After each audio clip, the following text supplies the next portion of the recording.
हरे कृष्णा प्रभु जी, हरे कृष्णा माता जी, आप सबके चरणों में दंडवत प्रणाम। तो आज हम जानेंगे कि ब्रह्मचर्य का असली अर्थ क्या होता है। माफ़ी चाहेंगे, मैं ऑडियो रिकॉर्ड कर रहा हूँ, वीडियो रिकॉर्ड करना चाहता था लेकिन करंट चले गई। और क्योंकि विचार अभी आए हैं और इसको मुझे लगता है कि वीडियो से ज़्यादा मैं ऑडियो में ज़्यादा अच्छे से एक्सप्लेन कर सकूँगा।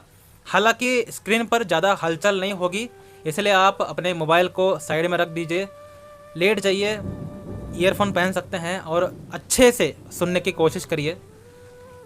ठीक है, तो अटेंशन स्क्रीन पर देने की ज़रूरत नहीं है, कानों पर दीजिए। ठीक है, तो ब्रह्मचर्य का असली अर्थ क्या है। बहुत से अद्वैतवादी जैसे हमारे आचार्य प्रशांत ने भी ब्रह्मचर्य का खिल्ली उड़ाते हुए ये कहते हैं, एक के बाद एक ये बाबाओं की पीढ़ियां आती गई हैं जिन्होंने आपको बोला है कि वीर रक्षा ही तो सब कुछ है, वीर बचाओ वीर बढ़ाओ। और वीर की एक बूंद ज्ञान के अथाह समुंदर पे भारी पड़ती है, और इतना खाओगे और ये करोगे तब जाके वीर की एक बूंद बनती है, और पता नहीं यही सब। और आपके मन में ब्रह्मचर्य, और ब्रह्मचर्य भी सचमुच क्या होता है ये कोई बताने वाला नहीं, क्योंकि बोध का तो हमसे कोई लेना ही देना नहीं ना। वो कहते हैं ब्रह्मचर्य का मतलब ही यही कि रिश्ता नहीं बनाया। अरे ब्रह्म का मतलब होता है ब्रह्मचर्या, उसमें स्त्री से संबंध बनाया कि नहीं बनाया ये कहां से गया। कोई तुक इस बात का कि ब्रह्मचर्य का संबंध तुम स्त्री से जोड़ रहे हो, स्त्री कहां से आ गई। ब्रह्मचर्य का संबंध होगा तो किससे होगा, अरे ब्रह्म से होगा ना। कि ब्रह्मचर्य में वीर्य कहाँ से आ गया, ये वीर्य वाला ब्रह्मचर्य क्यों है। ठीक है, तो वीर्य वाला ब्रह्मचर्य कहाँ से आ गया, ब्रह्मचर्य में वीर्य इतना इम्पोर्टेंट कैसे हो गया। ब्रह्म तो ब्रह्म स्तर तक उठना है। अब इन आचार्य प्रशांत जी जैसे बहुत से लोग होंगे जो ब्रह्मचर्य पालन करने के विरोधी हैं कि वीर्य को क्यों रोके यार, नेचुरल प्रोसेस है यार, ऐसा सब कुछ कहेंगे। ठीक है, लेकिन वो एक बात, नॉर्मल बात नहीं समझते कि ब्रह्मचर्य का असली अर्थ क्या है। ठीक है, ब्रह्मचर्य का वास्तविक अर्थ क्या है। तो ब्रह्मचर्य का वास्तविक अर्थ केवल एक भक्त समझ सकता है, केवल एक आध्यात्मवादी समझ सकता है, क्योंकि आध्यात्मवादी और भक्त को इस बात का नॉलेज होता है कि शरीर हमें क्यों मिला है, हमें शरीर में क्यों है, हम मानव क्यों बने। ठीक है, तो जब उसको पता चलता है कि बाकी के कोई भी योनि टिल ब्रह्मा जी, ठीक है, बाकी के 84 लाख योनियों में ब्रह्मा जी भी आते हैं, और कोई भी योनि एक्सेप्ट मनुष्य भक्ति करके आत्मा साक्षात्कार नहीं कर सकता, भगवान के पास वापस नहीं जा सकता। ठीक है, भगवत साक्षात्कार, आत्मा साक्षात्कार करने के लिए केवल एक ही योनि है, वो है मनुष्य योनि। तो जब तक व्यक्ति मनुष्य नहीं बनता है तब तक उसका उद्धार नहीं हो सकता है। तो मनुष्य योनि में हमको अपने स्तर को, अपने चेतना को इस कदर उठाना है कि हम आत्मा साक्षात्कार कर पाए, हम भगवत साक्षात्कार कर पाए। अब जब हम इस कॉन्टेक्स्ट को समझते हैं कि हमारा लक्ष्य क्या है, हम क्यों इंसान बने और हम एक्चुअली क्या है, हम आत्मा है, आत्मा का कर्तव्य क्या है। जब हम भगवत गीता पढ़ते हैं तो हमें बेसिक ज्ञान मिल जाता है कि ठीक है, हम आत्मा है, हमारा परम कर्तव्य आत्मा साक्षात्कार करना है।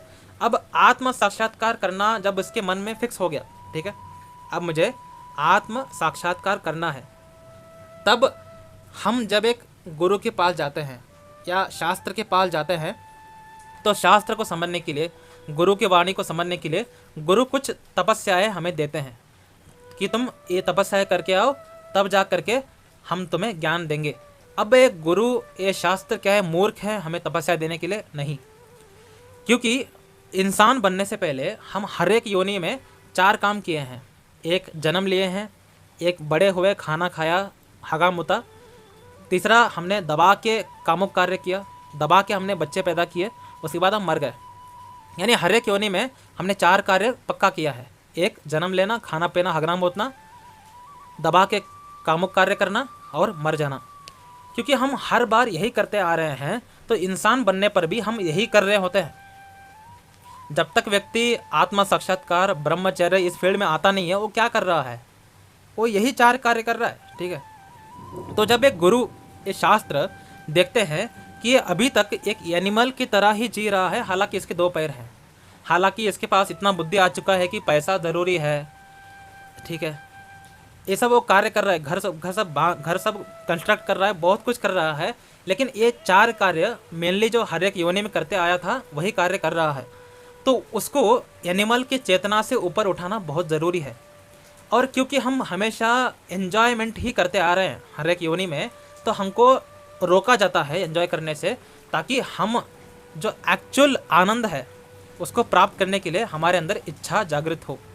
तो जब तक हम एनिमल लेवल कॉन्शियसनेस में होते हैं, जिसको हम कहेंगे लेवल 0, ठीक है, लेवल 0 यानी एनिमल लेवल कॉन्शियसनेस, इसमें 4 चीज़ें आते हैं, ठीक है, हगना मुतना, जन्म लेना, दबा के कामुक कार्य करना, मर जाना, ठीक है, ये 4 कार्य कर आते हैं। तो ये 4 कार्यों से हमें ऊपर उठाने के लिए हमें कुछ तपस्याएं दिया जाता है। तो लेवल 1 क्या है? लेवल 1 का मतलब क्या है?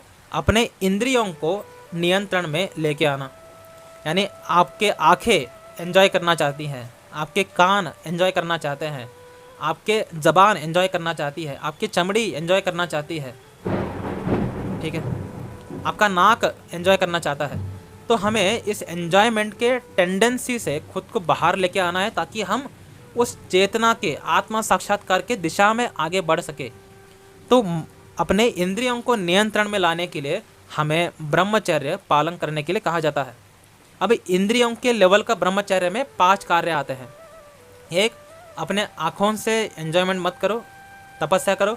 अपने कानों से तपस्या करो, अपने ज़बान से तपस्या करो, अपने चमड़ी से तपस्या करो और अपने नाक से तपस्या करो।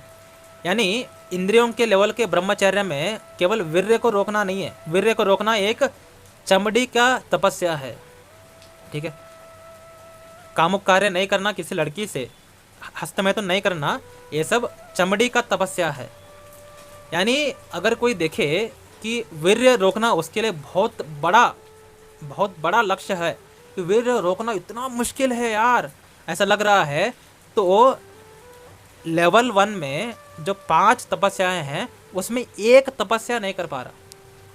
तो हमारे आचार्य प्रशांत और जितने भी अद्वैतवादी हैं वो ब्रह्मचर्य में वीर्य को रोकने के इस कॉन्सेप्ट पर इसलिए हंसते हैं क्योंकि एक्चुअली देखें तो कितनी चिंदी बात है। सच में यार कितना तुच्छ बात है ये। हमें अपने इंद्रियों को नियंत्रण में लाने के लिए गुरुजी ने 5 तपस्याएं दी कि आँखों से एंजॉयमेंट मत करो, कानों से गलत मत सुनो, जबान से गलत मत बोलो, गलत ग्रहण मत करो, गलत खाना मत खाओ, चमड़ी से गलत कार्य मत करो। तो 5 इंद्रियों की तपस्या में एक चमड़ी का तपस्या हमसे नहीं हो रहा है। हमारा चेतना देखा बिल्कुल एक एनिमल की तरह ही है, ठीक है, क्योंकि हम लाखों योनियों से, हर योनि में हमने बच्चे पैदा किए हैं, हर योनि में हमने किसी न किसी स्त्री के साथ कामुक कार्य किया ही है। तो इस योनि में भी हमको चमड़ी का कार्य से बाहर आना बहुत मुश्किल बात लगती है। तो जब एक व्यक्ति वीर्य को रोकता है और अपने सारे इंद्रियों को सही काम में लगाता है, आत्म साक्षात्कार के इस रूट में अपने इंद्रियों को लगाता है, तब जा करके उसके इंद्रियां कंट्रोल में आते हैं। अब तो हमने सारे इंद्रियों को तो काम में लगा दिया, अभी भी हमारे मन में कुछ विकार हैं जिनको हम छड विकार कहते हैं, काम, क्रोध, लोभ, मोह, मद, मात्सर्य। अब मन को कंट्रोल करने के लिए हमें ये सारे विकारों को नष्ट करना पड़ेगा, कि आत्म साक्षात्कार करने के लिए हमारे अंदर कुछ भी विकार होना नहीं चाहिए। तो हम इस 6 विकारों को काटने के लिए अलग अलग कार्य करने लगते हैं, जैसे मेडिटेशन, तपस्या, योगासन, प्राणायाम।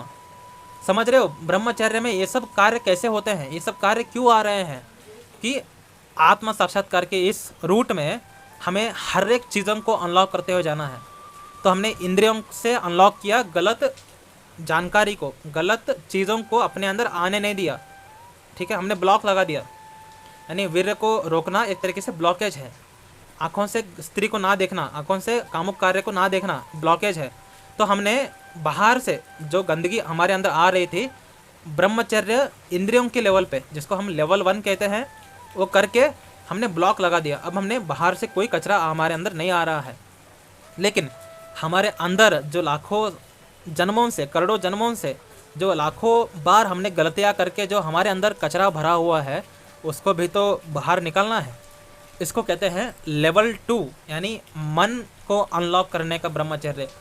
इसमें इंद्रियों को तो कंट्रोल कर लिए, अब मन को कंट्रोल करने के लिए हमें योगासन, प्राणायाम, मेडिटेशन दिया जाता है।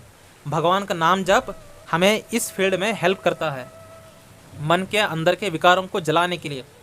तो बाकी के प्राणायाम, योगासन, मेडिटेशन, इससे आपके मन में जो विकार हैं उनको कंट्रोल करने के लिए हेल्प करता है, लेकिन जलाता नहीं है।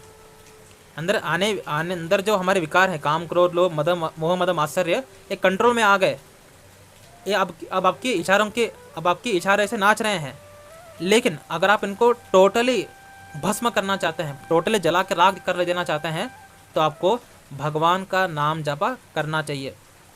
तो जब हम भगवान का नाम जपा करने लगते हैं, तब जा करके हमारे अंदर के जो 6 विकार हैं वो ख़त्म होने लगते हैं, और इन 6 विकारों को उत्पन्न करने वाला मन वो भी शुद्ध होता है। यानी पाप करने की प्रवृत्ति वो भी ख़त्म हो जाती है।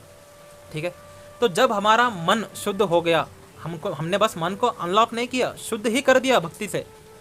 अगर आप तपस्या वो सब करते, मेडिटेशन करते, तो मन कंट्रोल में आता, लेकिन हमने मन को ही शुद्ध कर दिया भक्ति कार्य करके, नाम जपा करके। ठीक है, उसके बाद हमें अपने बुद्धि के लेवल पर भी उठना है। अब बुद्धि के अनुसार हम क्या हैं? शरीर है। हमने कभी रियलाइज़ नहीं किया है कि हम आत्मा है। ठीक है, क्योंकि हम अभी तक रियलाइज़ नहीं किए हैं कि हम आत्मा हैं, अभी तक हमें शरीर या मन अपने आप को मानते हैं, तो हम अल्टीमेटली वही कार्य करना चाहेंगे जो एक मानव करता है। यानी जो भी व्यक्ति मेडिटेशन करके, प्राणायाम करके अपने लेवल को मन के लेवल पर उठा करके क्या कार्य करेगा? बहुत अमीर बन जाएगा वो। He will become fearless. जैसे हमारे संभाजी महाराज, शिवाजी महाराज, ये सब बुद्धि, मन और इंद्रियां सब कुछ जीत चुके थे, जिसके कारण इन्होंने रियलाइज़ किया था कि मैं आत्मा हूँ। आपको लगता है कि कोई व्यक्ति जो शरीर के चेतना में है, संभाजी महाराज जी जैसा वेदना को सहन करके भी वो चुपचाप रह सकता है? ये पॉसिबल भी है? कदापि नहीं। जब तक एक व्यक्ति खुद को शरीर मानेगा, वो शरीर में आने वाले कष्ट सुख को अपना कष्ट सुख मानेगा। लेकिन क्योंकि संभाजी महाराज, शिवाजी महाराज शरीर भाव से ऊपर उठ चुके थे, आत्मा के भाव तक आ चुके थे, तो शरीर पर कितना भी कष्ट आए, उनके मुख से जय भवानी, ठीक है, जगदम्ब, हर हर महादेव, ये भगवान के नाम क्यों निकल रहे हैं? क्योंकि उन लोगों ने अपना बुद्धि, मन और इंद्रिया सबको अनलॉक किया है। तो हम भी उस लेवल पर पावरफुल बन सकते हैं, फियरलेस बन सकते हैं, हम इतना ग्रेट व्यक्ति बन सकते हैं अपने अंदर इन सबको अनलॉक करके। तो जब आप बुद्धि के लेवल पर भी अनलॉक करेंगे, तब जा करके आपके अंदर एक ग्रेट पोटेंशियल आएगी, जीवन में बहुत ग्रेट काम करने की इच्छा जागृत होगी, पावर जागृत होगी। लेकिन हमें इससे भी ऊपर उठना है, क्योंकि आत्मा साक्षात्कार का मतलब ये नहीं कि हम केवल खुद को जाने कि हम आत्मा हैं। आत्मा साक्षात्कार का असली मतलब क्या है? कि हम खुद के आत्मा को परमात्मा के शरण में लेके जाए, और यही आखिरी स्टेज आता है जिसको कहते हैं ब्रह्म स्टेज। ठीक है, लेवल 4 इंद्रियों के लेवल पे, लेवल 0 जब अपने मन को अनलॉक किया, लेवल 1 बुद्धि को अनलॉक किया, लेवल 2, ठीक है, और जब अपने आत्मा को साक्षात्कार किया, लेवल 3, अब आत्मा को परमात्मा के शरण में लगाया, लेवल 4। ठीक है, जब आप लेवल 4 में आते हैं, ठीक है, जब आप लेवल 4 में आते हैं, तब जा करके आप सच में एक महान व्यक्ति, एक महान भक्त बन सकते हैं। तो भक्त बनना इतना आसान नहीं है जितना हम आसानी से बोल देते कि हम भक्त हैं। लाज शर्म आनी चाहिए। ठीक है, एक भक्त का मतलब क्या है? जिसने आत्मा साक्षात्कार कर लिया है और अपने आत्मा को परमात्मा के चरणों में लगा दिया है, परमात्मा के सेवा में, परम भगवान कृष्ण के सेवा में लगा दिया है, उसको कहते हैं भक्त। अभी हम इंद्रियों के, मन के लेवल पर जी रहे हैं, अभी हमारा लड़ाई इंद्रियों और मन के लेवल पर है। हम इतने छोटे बच्चे हैं कि हम अभी तक चमड़ी के लेवल का ब्रह्मचर्य भी नहीं कर पा रहे, जो कि लेवल 1 का एक छोटा सा पार्ट है। अभी हमें लेवल 1 का छोटा सा पार्ट अनलॉक करना है, उसके बाद लेवल 2, उसके बाद लेवल 3, उसके बाद लेवल 4। ठीक है, बहुत बड़ा जर्नी है आत्म साक्षात्कार, और हम छोटे छोटे बातों पे दुखी हो जाते हैं, वीर ना रोकने की वजह से दुखी हो जाते हैं, जब हमें पता चलता है कि ब्रह्मचर्य कितना ब्रॉड कॉन्सेप्ट है, हमारी फट के हाथ में आ जाती है। ठीक है, मैक्सिमम लोग ब्रह्मचर्य को कंटिन्यू क्यों नहीं कर सकते? पहले उनका मन इतना कमज़ोर है कि वो इंद्रियों के लेवल का एक छोटा सा तपस्या, वीर्य को रोकना, इसको ही नहीं अनलॉक कर पा रहे। उसके बाद जब उनको पता चलता है कि ब्रह्मचर्य इतना लॉन्ग कॉन्सेप्ट है कि इसमें हमें मन के लेवल तक अनलॉक करना है, और जयराम जी के बोल करके निकल जाता है, आप ही करो, मुझसे नहीं होने वाला, हार मान लेता है। लेकिन जो लोग ब्रह्मचर्य का असली पालन कर रहे हैं, वो तो वीर्य को रोकना उनके लिए खेल है, चिंदी बात है, वो क्या है ये, है ना। उनको लगेगा कि वीर्य को रोकना क्या है, कि क्या चिंदी, मतलब इससे घटिया बात क्या हो सकती है। तो आचार्य प्रशांत वीर्य वाले ब्रह्मचर्य को इतना तुच्छ रीति से क्यों देख रहे हैं? क्योंकि वो व्यक्ति बुद्धि के लेवल पे है, उसने इंद्रियों को, मन को जीत चुका है और बुद्धि के लेवल पे आ चुका है, जिसके वजह से वो इतना गाली दे रहा है। हम सबको आचार्य प्रशांत से भी ऊपर उठना है, क्योंकि आचार्य प्रशांत इतना बुद्धि के लेवल पर आकर भी ये नहीं समझ पा रहे कि आत्मा कृष्ण का नित्य दास है। जीवेर स्वरूप होए कृष्णेर नित्य दास, यानी अभी तक आचार्य प्रशांत खुद के अंदर आत्मा के लेवल रियलाइजेशन बिल्कुल नहीं है। लेवल 3 उन्होंने अनलॉक नहीं किया है, लेवल 4 भी अनलॉक नहीं किया है। यानी आचार्य प्रशांत जी का ज्ञान एक स्तर पे आकर के रुक जाता है। उसके बाद हमें ऊपर का लेवल के ज्ञान प्राप्त करने के लिए किसी शुद्ध भक्त की शरण ग्रहण करना चाहिए। तो आचार्य प्रशांत जी जैसे महान लोग इस दुनिया के लिए बहुत ग्रेट काम कर रहे हैं, लेकिन वो एक लेवल पे आकर के रुक जाएंगे। हम उसके ऊपर आचार्य प्रशांत हमें ज्ञान नहीं दे सकते, क्योंकि वो खुद नहीं है। ठीक है, तो आचार्य प्रशांत से हमें ऊपर उठना पड़ेगा और हमें शुद्ध भक्तों के शरण में आना पड़ेगा, ताकि हम अपना आत्मा लेवल पर अनलॉक कर पाए और समझ पाए जीवेर स्वरूप होए कृष्णेर नित्यदास, यानी जीव का स्वरूप क्या है, जीव का असली आइडेंटिटी क्या है, कि वो कृष्ण का नित्य दास है। तो हम जब भगवान कृष्ण की शुद्ध भक्ति करने लगते हैं, तभी हम अल्टीमेट स्टेज पर पहुंचते हैं। ठीक है, तो इसीलिए मैंने अपने चैनल का नाम ब्रह्मचर्य नहीं रखा है, क्योंकि ब्रह्मचर्य अल्टीमेटली आ करके कहाँ तक आता है? आत्म साक्षात्कार, यानी मैं खुद आत्मा हूँ, इतना जानने तक ही ब्रह्मचर्य हेल्प करता है। लेकिन आत्मा को कृष्ण के शरण में लेके आना है, कृष्ण के चरणों में लगाना है, ये बात भक्ति में आता है। इसलिए मैंने अपने चैनल का नाम कृष्णचर्य रखा है। ब्रह्मचर्य यानी ब्रह्म के स्तर तक उठना, कृष्णचर्य यानी कृष्ण के भक्ति के स्तर तक उठना, जो कि ब्रह्मचर्य से बहुत ऊपर के लेवल का चीज़ है। तो ऐसे ही डीप बातें करते रहेंगे इस चैनल में, और ब्रह्मचर्य रिलेटेड आप समझ नहीं पाओगे कि मैं किस लेवल पे लेके जाऊंगा इस चैनल को। आगे बहुत डीप, बहुत ग्रेट कंटेंट आने वाला है, और हम अपना लेवल बढ़ाने की भी कोशिश करेंगे। जिस तरीके से मैं अभी एक्सप्लेन कर रहा हूँ, अपना नॉलेज बढ़ा रहा हूँ, ताकि आपको भी आपका चेतना आत्मा के लेवल पर उठा पाऊँ। तो अगर आप इस जर्नी में जुड़ना चाहते हैं, खुद को आत्मा के लेवल के स्तर तक उठाना चाहते हैं, कृष्ण भक्ति करना चाहते हैं, तो इस चैनल को फॉलो करिए। हम डेफिनेटली कोशिश करेंगे आपके चेतना को ऊपर उठाने के लिए। हालांकि हम नहीं कर पाएंगे, कृष्ण की कृपा से ही होगा, लेकिन हम कृष्ण की कृपा के पात्र बने, इसके लिए हम डेफिनेटली कोशिश करेंगे। ठीक है, चलते हैं अगले ऑडियो में। हरे कृष्णा।